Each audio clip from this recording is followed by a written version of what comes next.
Howdy y'all, I'm pretty into Game Boy camera photography, and it's kind of a ridiculous format. You really only have 4 colors to work with, white, black, and 2 shades of gray. And the pictures themselves are pretty tiny, and half the time you can't even tell what the thing you took a picture of is, but I really like it. Now it's already pretty ridiculous going around taking photos with a Game Boy, but how could I make this even more ridiculous? How about by adding a camera rig? Yeah, I found this camera rig at a thrift store a little while back, and I thought, you know what? Why don't we just try putting this thing on that? Granted, a normal Game Boy doesn't have a camera mount on it, but I could 3D print something so we can just boop, put it in right there. And that's what I did. I have one of these Game Boy Color adapters that has a little GoPro mount on it, so it should be able to go on that rig. Just gotta clean it up a little bit.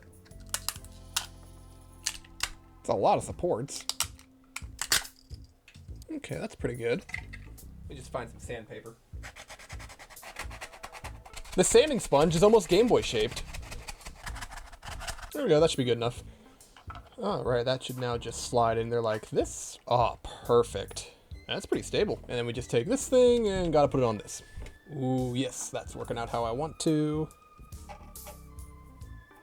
Excellent, that's absolutely ridiculous. I would just need to plug this into a battery bank and I'd be able to have some light too.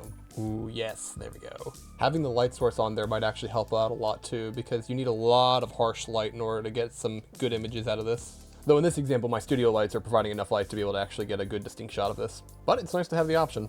Well, now I think the next thing I should do is just go around town and see what cool photos I can get.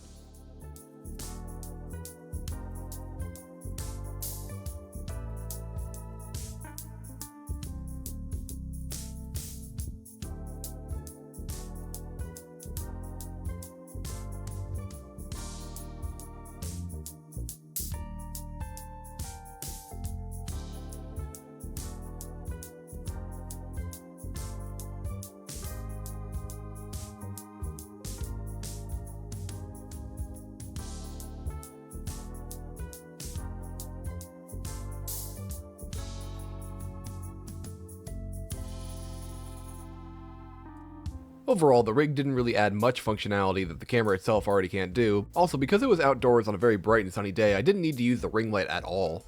The light itself would probably serve better if I was either indoors or if it wasn't as bright out. And even then, the subject would have to be pretty close. But it's still fun to go around with it.